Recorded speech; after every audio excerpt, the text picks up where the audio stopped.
Hi, this is the start of a new series of videos in which I will show you how to crochet.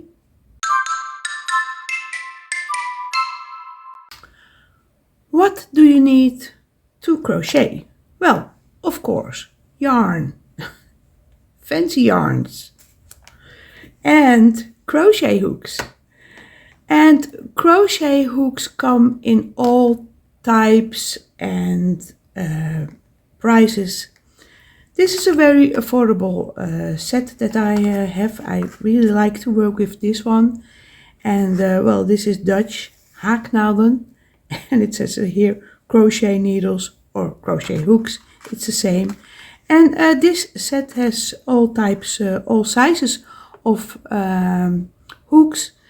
This one is for 2 millimeters, and this at the right here is even for 8 millimeter for very, very thick yarns.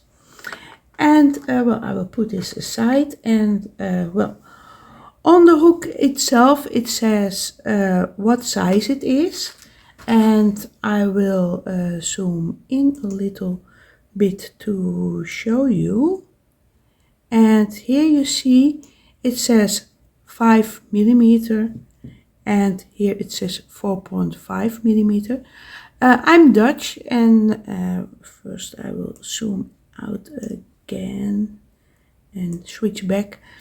I'm Dutch, and we have the metric system here, and the hook sizes are in millimeters.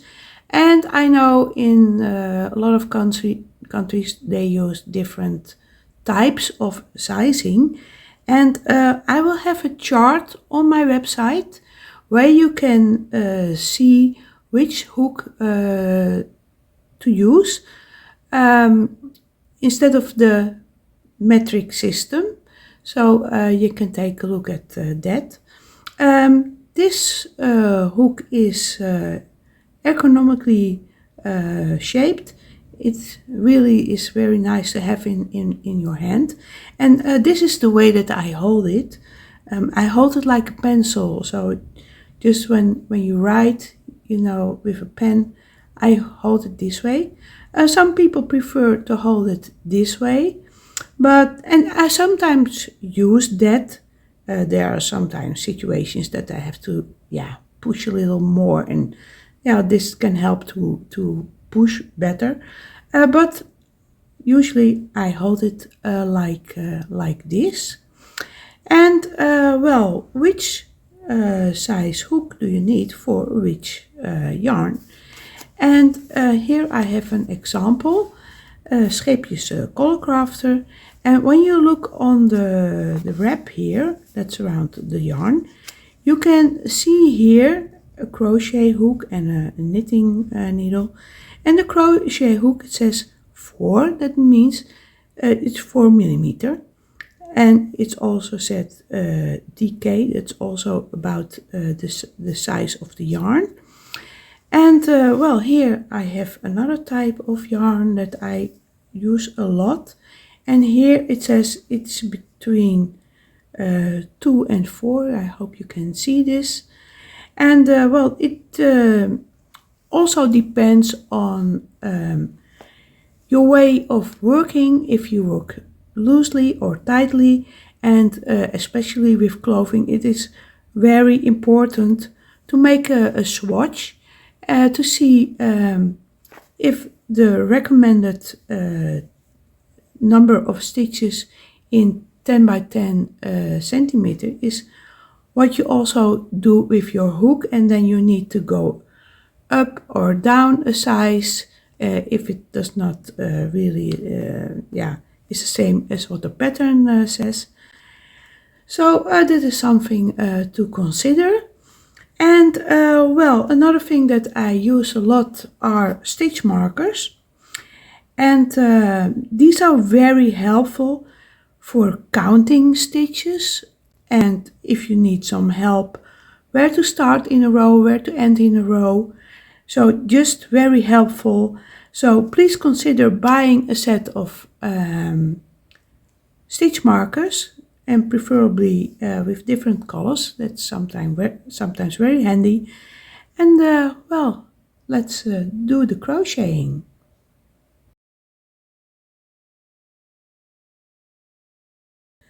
So let's make a start. And the first thing that we will do is make a slip knot. And the slip knot will be put on your hook so that you can start with the chain. There are ways that you don't have to make a slip knot, but for now let's just make a slip knot because it's very common to do. This is how I usually do it. There are different ways to do it, but I do it like this, and it also is actually the same method that I will use for a magic ring of a magic circle when you start working in circles. So well, this is how I do it. Here is the end of the yarn. I will have the yarn in my hand here. I cross it over here, and then I will take the yarn here, this, and then just pull on it so that you have a knot here with a loop. And don't pull it super tight.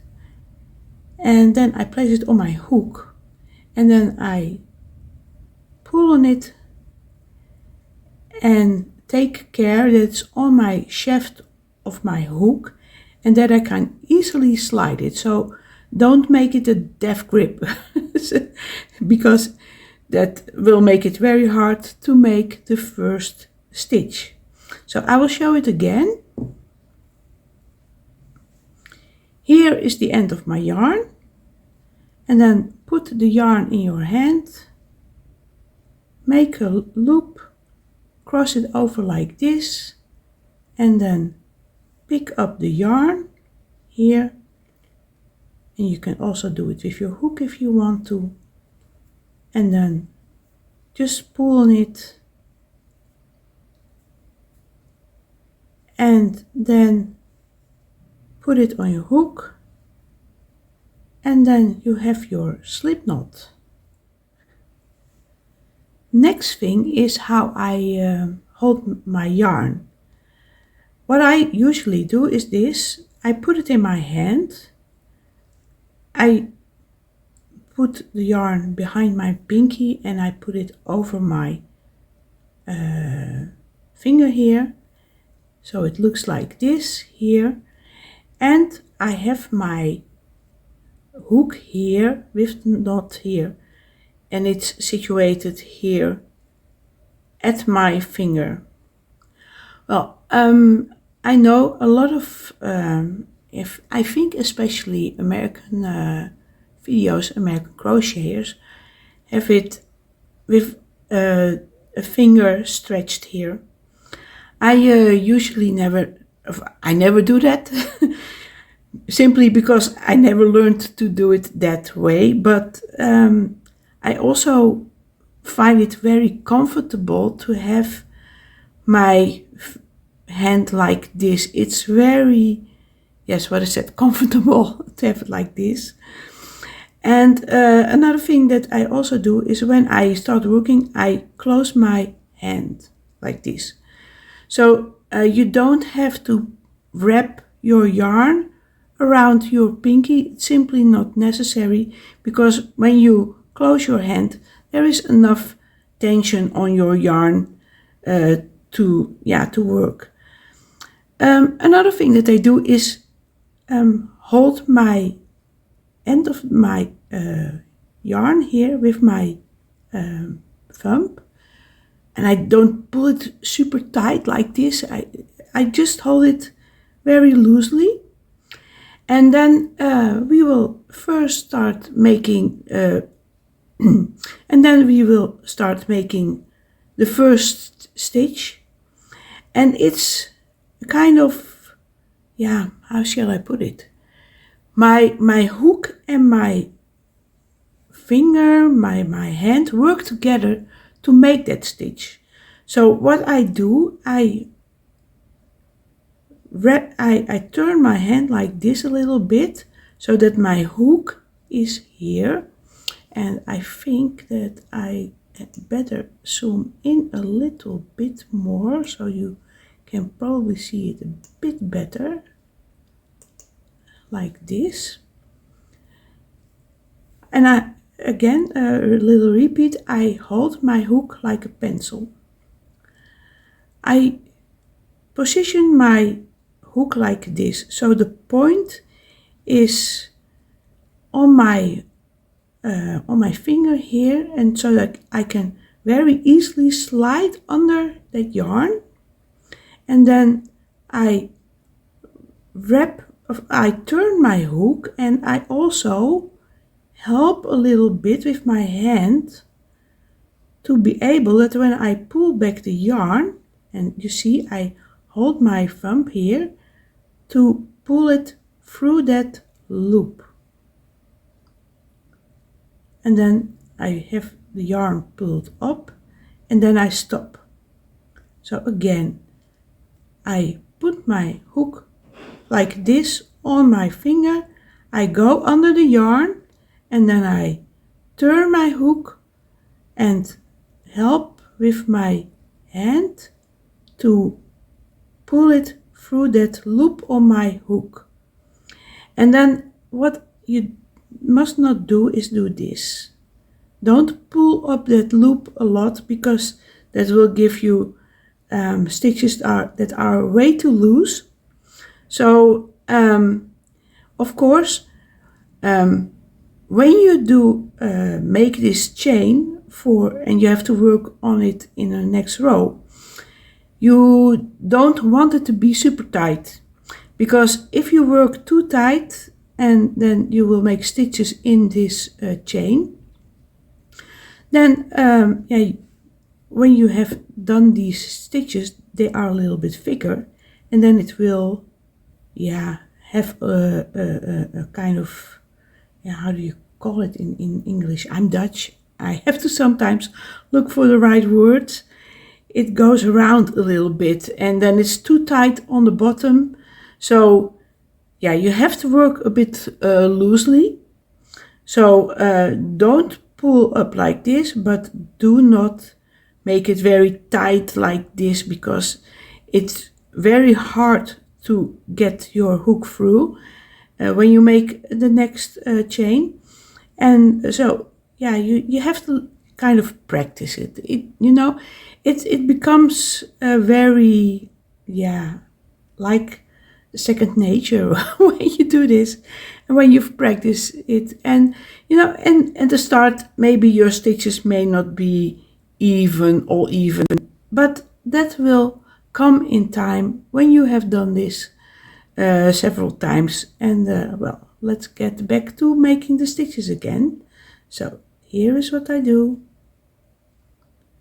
You see, it is a very smooth motion. So let that hook and your hand, let them work together to make these stitches. So, and what I also do is that I reposition my thumb when I have done a couple of stitches. So now I've done 2, and then simply move my thumb up to the position where the hook is. So, well, then I will take out my hook, and then we will see how many stitches I have made. You never count the loop that is on your hook. So remember that, never count this. This is number 1 here.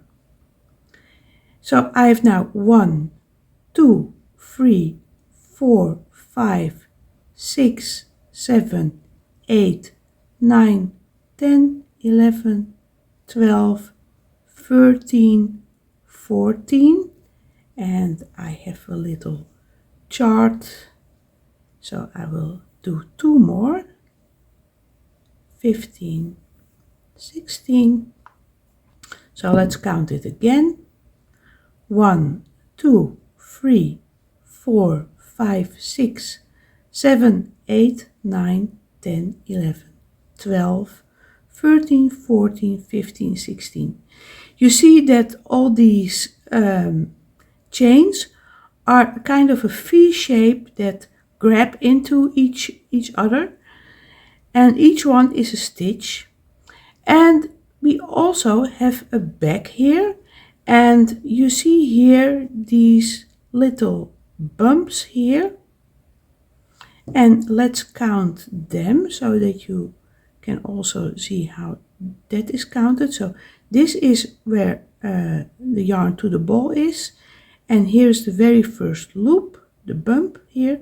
So 1, 2, 3, 4, 5, 6, 7, 8, 9, 10, 11, 12, 13, 14, 15, 16.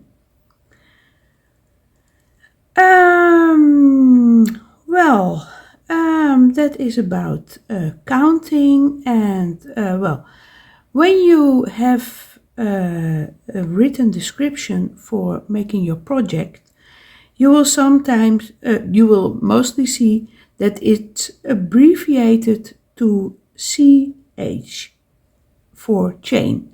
So if you read 16 CH, that is 16 chains.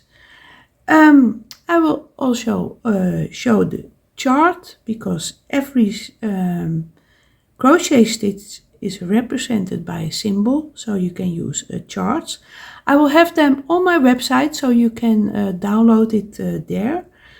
And well, another thing that I wanted to mention is that say you have a pattern and that consists of 16 stitches, then you often see that you have to make one extra stitch or chains, or 2 or 3 or even more. These are called turning chains, because when you go back working from right to left, you need some height to make the next stitch, and it depends on which stitch you will make, how many turning chains you will need. So that is another thing that I wanted to mention, so don't be surprised if you encounter that. And well, about oh yeah, when you will go work the next row, it is possible to work into that top loop here. You can also work in that bottom loop here. I hope you can see it here. And you can work in the bumps here. But I will cover that all in the coming videos when we learn to do single crochets, double crochets, half double crochets, and so on. So well, I will see you back in these videos.